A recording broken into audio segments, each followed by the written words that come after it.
대학에서 심리학과 교수였던 미셸 박사가 653명의 4살짜리 어린이들을 대상으로 해서 재밌는 실험을 하나 했어요. 그 실험의 내용이 뭐냐면, 여러분들 마시멜로 아지요? 그 머시멜로를 우리 아이들에게 하나씩 담겨진 그릇을 쫙 놔주고는 이렇게 얘기를 했습니다.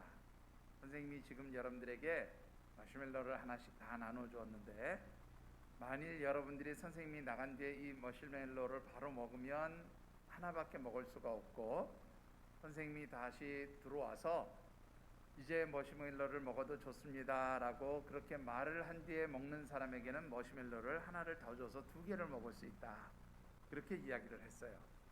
그리고는 이 653명의 아이들에게 이제 머시멜로를 하나씩 담긴 그릇을 주고는 밖으로 나갔습니다. 자, 이 653명의 아이들은 어떤 반응을 보였을까요? 보통 3가지의 반응을 보였는데, 첫 번째는 뭐냐면, 선생님이 나중에 하나 더 주거나 말거나 그냥 바로 그 머시멜로를 집어먹는 아이들이 생겼고요. 또 일부의 아이들은 기다렸어요. 열심히 기다렸는데 결국에는 선생님이 다시 돌아오기 전에, 이 미셸 박사가 들어오기 전에 결국은 유혹을 이기지 못하고 이 머시멜로를 먹은 아이들이 있었습니다. 그리고 또 일부의 아이들은 이제 끝까지 이 머시멜로를 먹지 않고 버티고 있다가 선생님 들어와서 먹어도 좋습니다 라고 해서 머시멜로를 먹고 또 하나를 더 덤으로 받는 그런 아이들도 있었어요. 자, 이런 실험을 하고 난 뒤에 15년이 지나서 이제 1981년도에 그 653명의 4살 아이들이 이제 성장을 해서 몇 살이 됐겠어요? 15년이 지났으니까 19살이 된 뒤에 미셸 박사가 이 653명의 아이들을 다 만나보았습니다.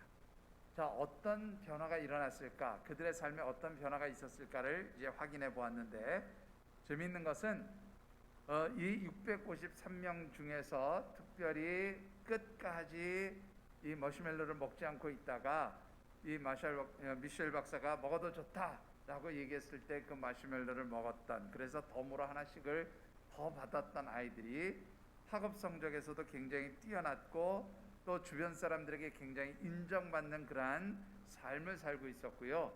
우리로 얘기하면 대학 수능시험과 같은 미국의 SAT 대학 입학시험에서 아주 좋은 성적들을 내고 있는 것을 발견하게 되어졌습니다. 그리고 다시 시간이 흘러서 먼 훗날 이제 이들이 어떤 삶을 살아가고 있는가, 그 추적한 조사 결과를 보니까 끝까지 기다린 아이들이 결국은 성공하는 삶을 살게 되더라 하는 것을 연구 결과로 발표한 적이 있습니다. 이 연구 결과에 따르면 무엇인가 인내하며 기다릴 줄 아는 사람일수록 성공하는 삶을 살게 된다, 그런 연구 결과를 발표하게 되어집니다. 기다림을 잘하는 사람일수록 성공할 수 있다는 그러한 가능성을 보여준다는 이 말은 영적인 일에서도 마찬가지로 적용될 수 있는 그런 법칙과도 같은 것이 아닐까 싶습니다. 성경에 보면 수많은 기다림의 사건들이 있었어요. 하나님께서는 많은 하나님의 백성, 하나님의 사람들을 기다리게 하는 그러한 일들이 성경에 보면 많이 기록되어져 있음을 보게 됩니다. 그런데 이 하나님께서 테스트하시고 또 그렇게 바라보시는 그러한 인내의 시간들, 기다림의 시간들을 잘 기다리고 그 시간들을 감당해낸 사람들일수록 하나님의 큰 은혜와 축복을 받아 누리게 되어지는 것을 우리는 말씀을 통해서 보게 되어집니다. 특별히 주님께서 이 땅에 오신 성탄의 절기, 특별히 또한 이 성탄절 아침에 우리가 함께 묵상하는 말씀의 주제를 한번 읽어보실까요? 제가 한번 말씀 주제를 운을 띄워보겠습니다. 성탄, 주님을 갈망하는 절기입니다. 예, 한 번 더 읽어보실까요? 성탄, 위도의 주님을 갈망하는 절기입니다. 예, 특별히 코로나 바이러스로 인해서 참으로 힘들고 어려운 시대를 우리가 살아가고 있지만, 특별히 우리 가운데 위로자로 오신 우리 주님 예수 그리스도로 인하여서 우리가 힘을 얻고 위로를 얻고, 그래서 이 어려운 시기를 잘 감당하고 이겨나갈 수 있다는 관점에서 말씀을 묵상하고 있습니다. 그래서 지난 대림절 첫 번째 주일에는 우리가 이 세상에서 진정한 위로를 얻기 위해서는 위로의 아버지가 되시는 우리 아버지 하나님을 깊이 갈망하는 그러한 영적 갈망이 있을 때에 하나님의 풍성한 위로를 얻게 되어진다는 말씀을 드렸습니다. 그리고 대림절 두 번째 주일에 드렸던 말씀은 하나님께서는 독생자 예수 그리스도를 우리 가운데 보내어 주시고 또한 그 예수 그리스도를 통하여서 우리의 모든 그러한 아픔과 고통들을 치유하시고 회복시켜 주심으로 인해서 우리에게 참된 위로를 주신다는 그런 말씀도 드렸습니다. 대림절 네 번째 주일 지난 주일에 드린 말씀은 하나님의 아들 독생자 예수 그리스도께서는 고난 가운데 있는 우리에게 진정한 위로자가 되시기 위하여 이 땅에 오셨음을 말씀드렸습니다. 오늘 이 성탄의 아침 우리가 마지막으로 함께 묵상하고 싶은 말씀의 내용은 하나님의 위로를 기다리며 살아가는 사람들에게는 하나님께서 주시는 특별한 축복의 은총들이 있음을 말씀드리고 싶습니다.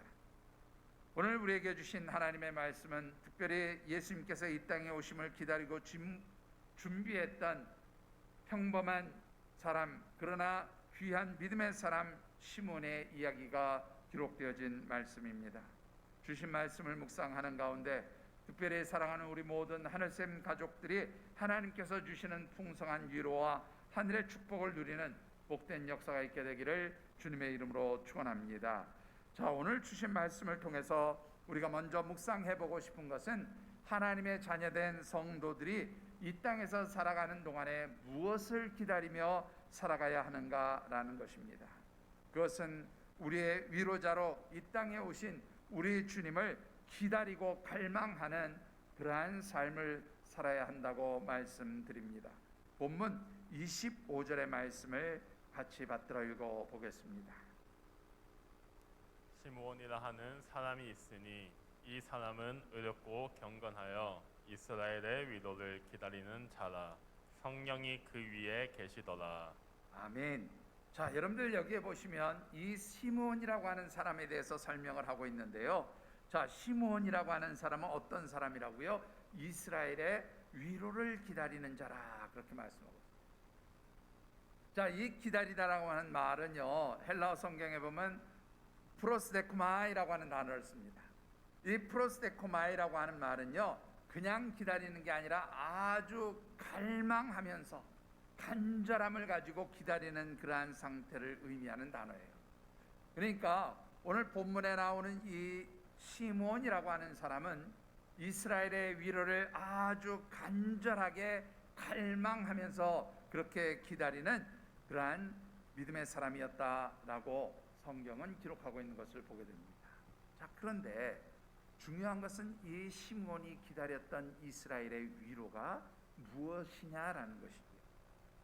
이 시므온이 기다렸던 이스라엘의 위로는 바로 26절에 아주 잘 나타나 있음을 보게 됩니다. 26절도 같이 받들어 읽어보겠습니다. 그가 주의 그리스도를 보기 전에는 죽지 아니하리라 하는 성령의 지시를 받았더니. 자, 이 시므온에게는 간절함이 하나 있었어요. 그게 무엇이었는가 하면 오늘 이 26절의 말씀을 통해서 우리가 추측해 볼 수 있는 것은 주의 그리스도를 보기 원하는 갈망이 있었다라는 것을 우리가 알게 되어집니다. 자, 주의 그리스도는 곧 누구를 의미하는 것입니까? 그것은 바로 하나님께서 이스라엘 백성들에게 약속해 주셨던 메시아 예수 그리스도가 바로 오늘 이 26절에서 말하는 주의 그리스도라고 하는 것입니다. 그러니까 이 시므온은 하나님께서 약속해 주신 메시아 예수 그리스도를 기다렸다는 말이 되는 것이고요. 바로 이 메시아 예수 그리스도가 이제 시므온이 기다리는 이스라엘의 위로였다라고 그렇게 말씀을 드릴 수가 있는 것입니다. 자, 그렇다면 왜 시므온은 메시아 예수 그리스도를 이토록 간절히 갈망하며 기다렸는가 하는 것이지요. 여러분들, 이 시므온의 기다림을 이해하기 위해서는 당시의 시대적 상황들을 잠시 살펴보는 것이 도움이 될 것 같습니다. 시므온이 살던 시대, 특별히 예수님이 이 땅에 오셨던 바로 그 시기에 이스라엘 백성들은 대내외적으로 참으로 많은 고통을 당하는 그런 시기였습니다. 특별히 외부적으로는 외세의 지배를 당하는 그러한 고통 가운데 오랜 세월을 보내고 있었다, 그렇게 말씀을 드릴 수가 있어요. 여러분들이 잘 아시는 대로 예수님이 탄생하실 그 당시에는 물론 로마 제국의 통치와 지배를 받고 있었지만 실제로 이스라엘 백성들이 외세의 통치와 지배, 그리고 그 외세의 억압과 그러한 핍박을 당한 것은 단지 로마 제국이 다스리던 주전 63년부터 시작되어진 것이 아니라 그로부터 더 오래전인 주전 8세기부터 아수르와 바벨론, 그리고 바사 곧 페르시아와 그리고 헬라 제국에 의해서 통치와 억압과 그리고 압박을 당하는 그러한 아픔이 있었음을 보게 되어집니다. 그리고 이 헬라 제국 이후로 주전 63년도부터는 로마 제국의 지배를 받으면서 수백 년 동안 이방 민족의 약탈과 핍박을 당하는 그러한 고통 가운데 살고 있었음을 보게 됩니다. 자, 이러한 상황 가운데서 내부적으로는 또 어떤 고통이 있었습니까? 이 로마 제국이 세워놓은 헤롯 왕은 툭하면 이제 백성들을 대형 그러한 토목공사에 동원하는 그러한 강제 노역을 이제 자주 행하던 그런 시기이기도 했습니다. 외부적으로는 이제 로마 제국으로 인해서 많은 그러한 약탈과 핍박을 당하였고, 내부적으로는 이스라엘의 왕으로 세워놓은 헤롯 왕으로부터 여러 가지 노역과 그리고 착취를 당하는 그러한 아픔의 시기가 바로 이 예수님이 이 땅에 오실 당시의 상황이었던 것입니다. 자, 그럼에도 불구하고 대내적으로 이렇게 많은 고통과 어려움을 겪고 핍박과 또 약탈을 당하는 그러한 고통 가운데 있었음에도 불구하고 이스라엘 백성들은 이런 상황에서 어떤 위로를 받거나 소망을 가질 수 있는 그러한 환경이 되지 못했다라는 것이, 왜냐하면 이 시기는 영적으로 짙은 암흑기였기 때문이다라고 그렇게 말씀을 드릴 수가 있습니다. 왜 이 시기를 영적으로 암흑기라 그렇게 말씀을 드리는 것입니까? 여러분들이 잘 아시는 대로 구약 성경의 내용을 보면 이스라엘 백성들이 특별히 고난당하고 힘들어할 때마다 하나님께서는 선지자를 통하여서 이제 이스라엘 백성들에게 때로는 위로하시고 때로는 소망의 말씀을 선포해 주셨어요. 그들이 잘못됐을 때는 때때로 책망도 하셨지만 이런 하나님의 위로와 소망의 말씀들이 이스라엘 백성들로 하여금 힘을 낼 수 있도록 만들어주는 그러한 소망의 근거가 되었었다라고 하는 것입니다. 그런데 주전 400여 년 전 마지막으로 하나님의 말씀을 듣고 그 말씀을 전해주었던 말라기 선지자 이후 이 시므온이 예수님의 탄생을 기다리던 바로 이 시기까지 더 이상 하나님의 선지자들이 나타나지 않았어요. 성경으로 보면 구약 성경 말라기서 이후에 이제 예수님의 탄생과 또 예수님의 말씀이 기록되어진 복음서가 시작되어지는 그 마태복음의 기록, 그 시기까지 그야말로 성경책으로는 몇 장 되지 않는 그러한 짧은 것처럼 보이지만 무려 이 말라기 선지자로부터 예수님 오실 당시까지 400여 년의 그러한 영적 암흑기가 있었다 그 말이에요. 이 영적 암흑기에는 어떠한 하나님의 말씀도 들리지 않았어요. 이 영적 암흑기에는 어떠한 하나님의 선지자도 있지 않았다라는 것입니다. 그렇기 때문에 이스라엘 백성들은 이제 외세의 압박에 의해서 고통을 당하고 헤롯 왕으로부터 여러 가지 약탈을 당하고 핍박을 당하는 그러한 절망의 상황이었지만 어떠한 하나님의 말씀도 들리지 않는 그러한 영적 암흑기에서 고통을 당하고 있었다라는 것입니다. 이러한 고통의 시기 가운데 그러면 이스라엘 백성들에게는 어떤 일들이 벌어졌을까요?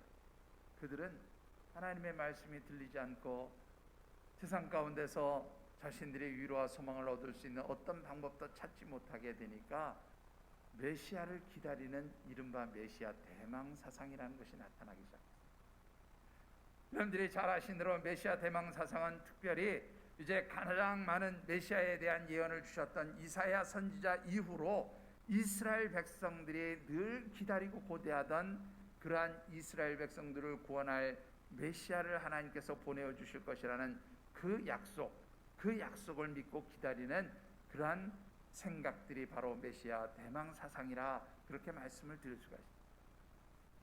자, 그런데 이 메시아 대망 사상, 곧 하나님께서 약속해 주신 우리 민족의 구원자인 메시아가 온다라고 하는 이 대망 사상을 이제 이 시몬이 살고 있던, 예수님이 오시던 바로 그 무렵에 모든 이스라엘 백성들은 이 메시아 대망 사상을 가지고 있었어요. 그런데 문제는 이들이 가진 이 메시아 대망 사상에 간절함이 없었다는 거예요. 그들은 그저 막연하게 하나님께서 우리에게 구원자 메시아를 보내어 주시지 않겠는가라는 막연한 기대감 속에서 살았어요. 간절함은 없었다 그 말입니다. 왜 이토록 그들은 간절함이 없이 막연하게 그저 메시아가 오지 않을까 그런 막연한 추측만 했을까요? 그것은 무려 이사야 시대에 선포되어진 이 메시아에 대한 예언의 약속이 700여 년의 세월이 흘러가는 동안에 한 번도 이루어진 적이 없었어요. 그러니까 하나님께서는 메시아를 보내어 주시겠다고 말씀하셨지만 700여 년의 세월 동안에 메시아, 우리 주님께서 오셨던 그런 어떤 일도 없었기 때문에 이스라엘 백성들은 그냥 하나님의 약속이고 이것이 흐지부지 되어지는 그런 약속으로 생각하고 막연한 기다림을 가지고 있었다라고 하는 것입니다. 이토록 많은 이스라엘 백성들이 이제 막연하게 메시아 예수님께서 오실 것을 기다리고 있었지만, 오늘 본문에 기록되어진 이 시몬이라고 하는 사람은 예수 그리스도 메시아가 이 땅에 오실 것을 아주 깊이 기대하고 갈망하는 그러한 믿음의 사람이었다라는 것입니다. 한마디로 이 시몬은 주님이 이 땅에 오시기를 간절히 기다리는 영적 갈망 그런 사람이었다라고 하는 것입니다. 사랑하는 성도 여러분, 오늘 이 2020년 성탄의 절기에 저와 여러분들에게 이런 시몬과 같은 영적 갈망이 있는지를 다시 한번 깊이 살펴보시게 되기를 주의 이름으로 축원합니다.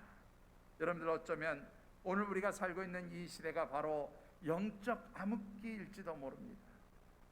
이 세상이 정지되었고 하나님 앞에 예배드리는 것조차 중단되어진 그야말로 영적 암흑기와 같은 그러한 세상을 현재 우리가 살고 있다는 것이죠.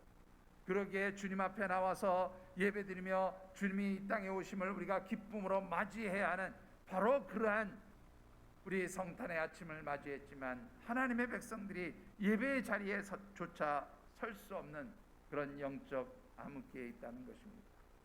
이런 영적 암흑기일수록 하나님의 백성, 하나님의 자녀들에게는 주님을 갈망하는 그런 영적 갈망이 있어지게 되기를 주의 이름으로 축원합니다. 여러분들, 왜 주님께서 우리 가운데 임재하시기를 갈망하는 이런 영적 갈망이 있어야 합니까? 여러분들, 잠언 8장 17절의 말씀을 보면 나를 사랑하는 자들이 나의 사랑을 입으며 나를 간절히 찾는 자가 나를 만날 것이라, 그렇게 말씀하고 있습니다. 하나님을 간절히 만나기 원하고 찾는 사람들에게 하나님 만나 주신다는 것이지요. 따라서 오늘 우리가 영적인 간절한 갈망을 가지고 주님께서 우리 가운데 임재하시기를 기다리실 때에 바로 하나님께서 우리의 위로자가 되신 주님의 임재하심을 우리 가운데 허락해 주시는 줄 믿습니다.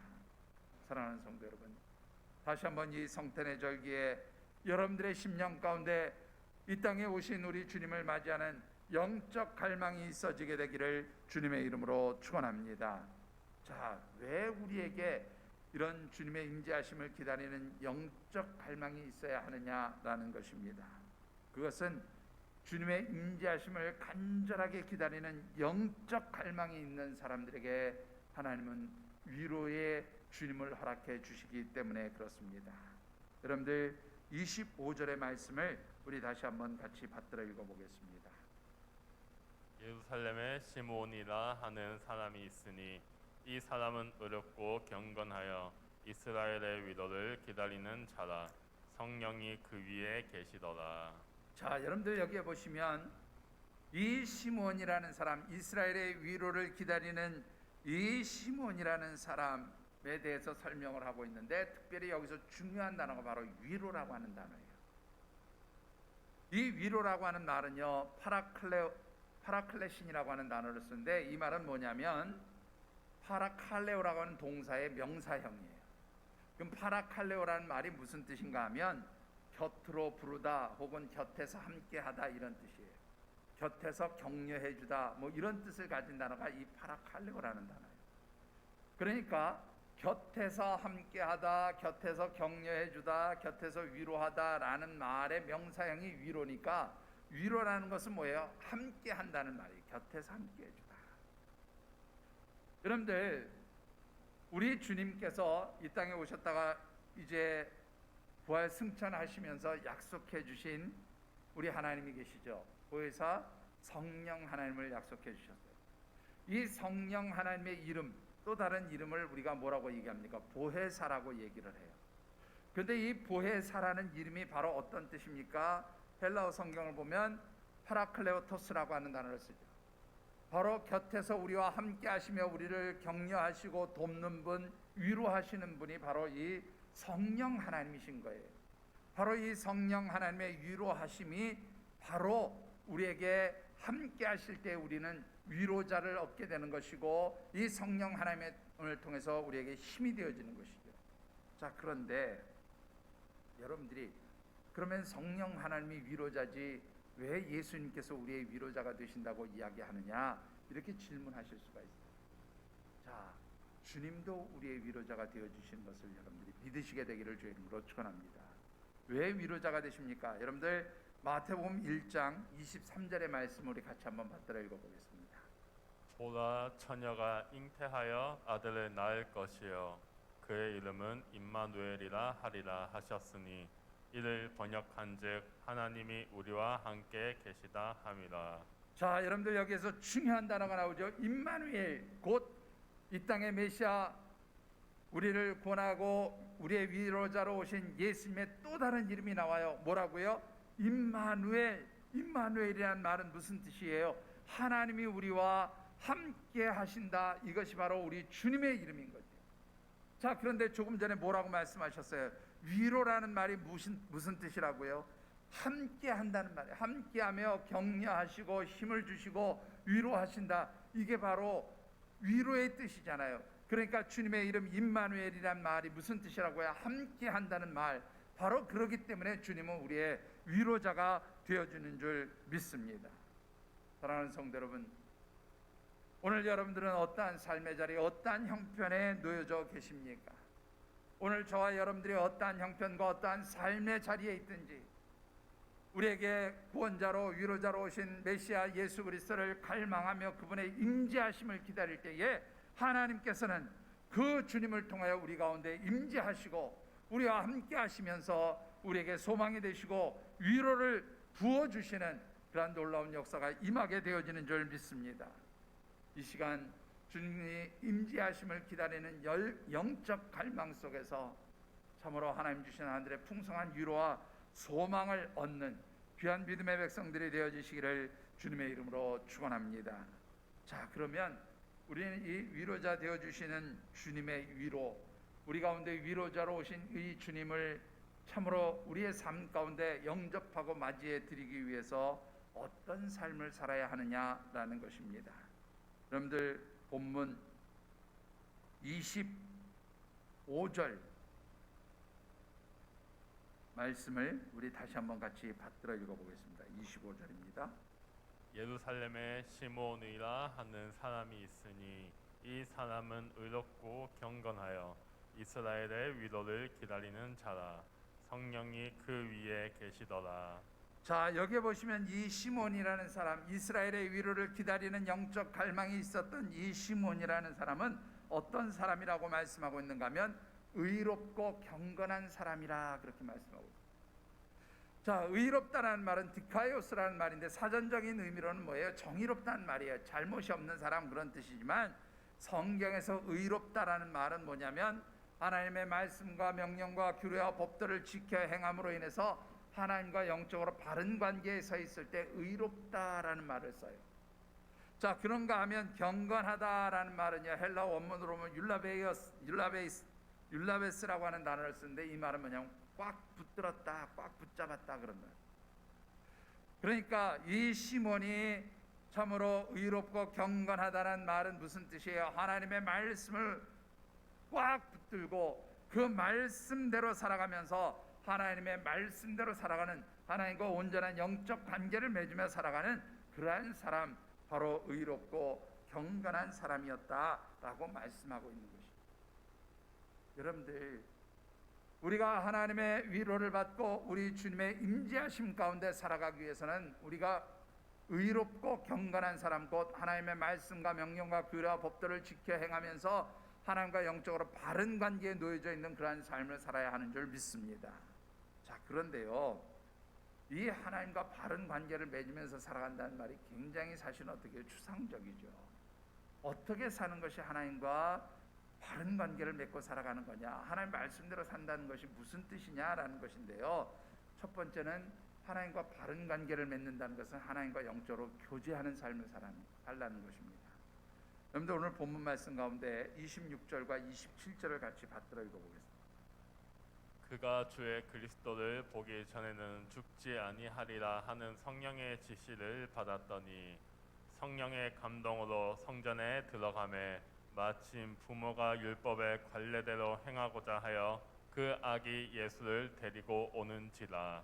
자, 여러분들, 우리가 지금 읽지 않은 본문이지만 25절 앞부분부터 보시면, 25절 맨 끝부분 보시면 이스라엘의 위로를 기다린 자라 성령이 그 위에 계시더라, 그런 말이 있어요. 그죠?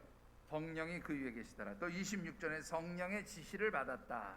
그리고 27절에 성령의 감동으로 성전 안으로 들어갔다, 이런 말씀이 있어요. 자, 계속해서 무슨 단어가 나와요? 성령이라고 하는 단어가 나와요. 성령 하나님이 그 위에 계셨다라는 이 25절의 말씀은 바로 뭐냐면 성령 하나님께서 이 시몬이라는 사람 가운데 임재해 계셨다, 그 말이에요.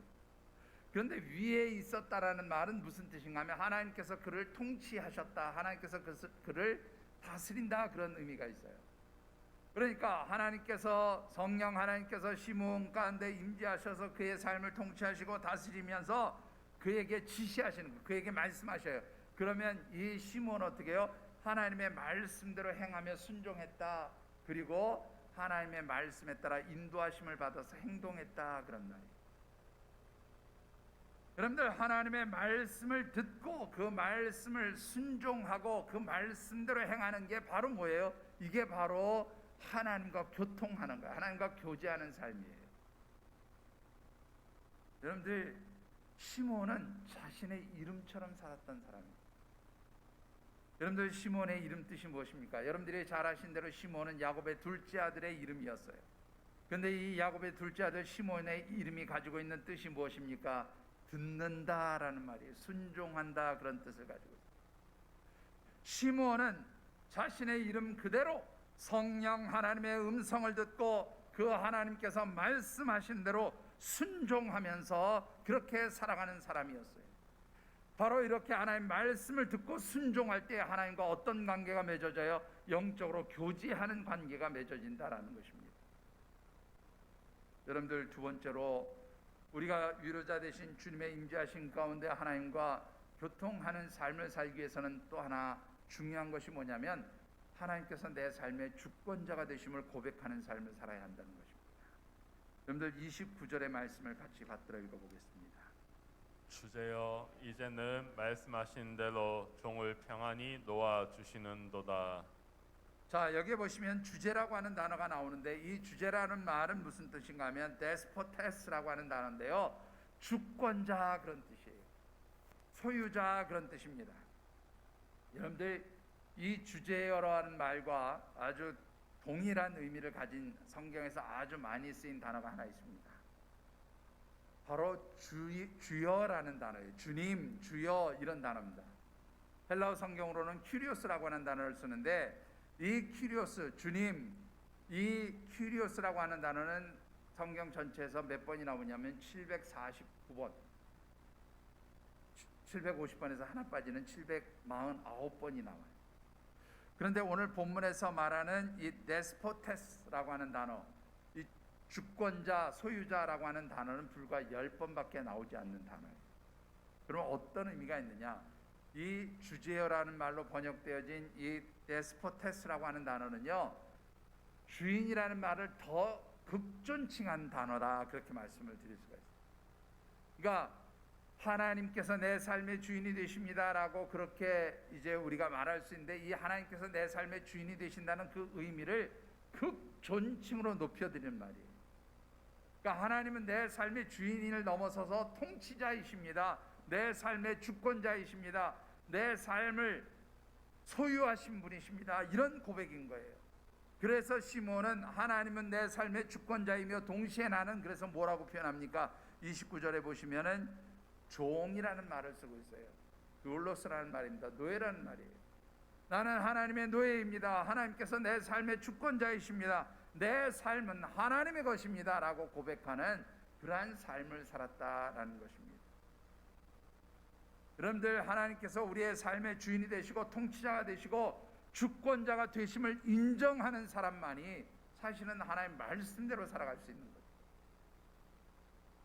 여러분들, 다시 한번 여러분들의 삶이 하나님께 내어드리는, 하나님께서 내 삶의 주권자가 되시고 내 삶의 주인이 되심을 고백하며 하나님께 내 삶을 내어드리는 그러한 진정한 하나님의 백성들이 되어지시기를 주의 이름으로 축원합니다. 그리할 때에 주님의 임재하심이 우리 가운데 임하게 되어집니다. 우리의 위로자가 되시는 주님께서 우리 가운데 임재하셔서 우리와 교제하시고 교통하시는 역사가 임하게 되어지는 줄 믿습니다. 우리의 삶의 주권자가 하나님이심을 고백하며 우리의 삶을 하나님께 내어드릴 때, 그리고 그 하나님 말씀에 순종하면서 우리가 의롭고 경건한 하나님의 백성으로 살아갈 때에 우리 가운데 위로자로 임재해 주시는 주님께서 주시는 축복이 무엇입니까? 오늘 본문에 보면 세 가지의 축복의 언약을 주셨음을 보게 됩니다. 그 첫 번째는요, 소원하는 것을 이루어 주시는 축복입니다. 여러분들 30절의 말씀을 같이 한번 받들어 읽어보겠습니다. 내 눈이 주의 구원을 보았사오니. 자, 여러분들 이 말씀을 보시면 시몬이 아기 예수님을 이제 예루살렘 성전 문 앞에서 만나게 되어진 것 같아요. 그런데 이 아기 예수님을 만났을 때의 시몬의 고백이 내 눈이 주의 구원을 보았습니다, 그런 고백을 합니다. 그런데 시몬의 소원이 뭐였어요? 여러분들 26절의 말씀을 보면 그가 주의 그리스도를 보기 전에는 죽지 아니하리라. 이 시몬의 갈망, 영적 갈망, 영적 소원은 주님을 보는 거예요. 그런데 오늘 이 30절의 말씀을 보면 바로 그 주님을 내가 보았습니다 라고 고백하고 있죠. 바로 자신이 갈망하고 소원한 것들이 이루어지는 축복을 누리게 되었다라는 것입니다. 두 번째로 시몬이 누린 축복은 무엇입니까? 하나님의 뜻을 알게 되는 축복이에요. 오늘 먼저 30절의 말씀을 보면 시몬이 아기 예수님을 보면서 내 눈이 주의 구원을 보았습니다 라고 얘기를 해요. 바로 아기 예수님을 본 순간 하나님께서 약속하신 메시아 그리스도이심을 내가 깨달아 알았습니다라는 고백을 하는 거지요. 여러분들 한번 생각해 보세요. 예수님이 이 성전에 올라오신 게 처음 올라오는 거예요. 탄생한 지 불과 40여일 지나서 이제 정결 예식을 행하기 위해서 예루살렘 성전으로 오는 겁니다. 자, 그러면 사전에 시몬이 예수님을 만났어요? 사전에 예수님을 본 것입니까? 그런 일이 없었잖아요. 처음 주님을 보게 된 거예요. 그런데 그 첫 주님을 대면한 바로 그 자리, 아기 예수님으로 오신 그 주님을 보는 그 자리에서 그분이 바로 메시아이신 것을 아는 그러한 하나님의 깨우치심이 있었다 그 말이에요. 하나님 뜻을 알게 되었다 그 말이에요. 왜 그랬을까요? 하나님 그의 영적 눈을 열어주셨기 때문에. 뿐만 아니라 여러분들 31절과 32절도 같이 한번 받들어 읽어보겠습니다. 이는 만민 앞에 예비하신 것이요 이방을 비추는 빛이요 주의 백성 이스라엘의 영광이니이다 하니. 자, 이 31절과 32절은요, 예수님께서 이 땅에 메시아로 오셨는데 이 메시아 상의 차이가 있었던 것을 보게 돼요. 이스라엘 백성들은 예수님이 메시아로 오신 것은 누구만을 위해서예요? 이스라엘 백성들 자신들만을 위해서 보내주신 메시아라고 생각했어요. 근데 오늘 이 31절과 32절의 말씀을 보면 시므온은 바로 만민 앞에 예비하신 분이다. 또 32절에 보시면 이방을 비추는 빛이다라는 말씀으로 이 메시아이신 예수 그리스도께서 온 인류의 메시아로 오셨음을 알고 그렇게 고백하고 있다는 거예요. 어떻게 알았을까요? 하나님께서 그의 눈을 열어주셨기 때문에, 영적인 눈을 열어주셨기 때문에 알게 된 것이죠. 사랑하는 성도 여러분, 여러분들 가운데 주님의 임재하심이 있을 때, 위로자이신 주님이 함께 하실 때 우리가 영적인 눈이 열려지게 되고, 또한 그래서 우리를 향하신 하나님의 선하신 뜻과 섭리를 깨달아 알게 되는 축복의 역사가 있게 되어지는 줄 믿습니다. 마지막으로 시몬에게 주신 축복은 평강의 축복입니다. 여러분들 29절 마지막 절을 보시면, 마지막 부분을 보시면 주제의 이제는 말씀하신 대로 종을 어떻게 한다고요? 평안히 놓아주시는도다. 여기서 말하는 평안이라는 말은요, 에이레네라고 하는 단어인데, 이 에이레네라고 하는 단어는 구약 성경에서 말하는 샬롬과 거의 같은 개념, 그냥 똑같은 개념이라 보셔도 틀립니다. 완벽한 조화를 이루는 삶을 바로 이 샬롬 에이레네라고 표현할 수 있습니다. 자, 그런데 여러분들 어떻습니까? 시몬의 삶의 자리가 지금 무슨 평안한 자리예요? 암흑기잖아요. 힘들고 어려운 자리잖아요. 그런데 주님을 만나는 그 순간 그는 이제 뭐예요? 주님, 내가 평안합니다. 평안함의 축복을 고백하고 있는 것입니다. 사랑하는 성도 여러분, 아무리 힘들고 어려울지라도 여러분들이 우리 가운데 위로자로 오신 주님을 영접하고 그 주님의 임재하심을 체험하는 바로 그 순간 하나님께서는 저와 여러분들에게 하늘의 평강의 은총을 허락해 주시는 줄 믿습니다. 특별히 이 성탄의 절기에 우리 가운데 위로자로 오신 그 주님을 영접하고 맞이함으로 인해서, 또 그 주님에 대한 영적 갈망을 가짐으로 인해서 주님의 임재하심과 그분의 위로하심과 그분이 주시는 소망이 여러분들의 삶을 축복의 삶으로 만들어 가시게 되기를 주의 이름으로 축원합니다. 말씀을 맺습니다.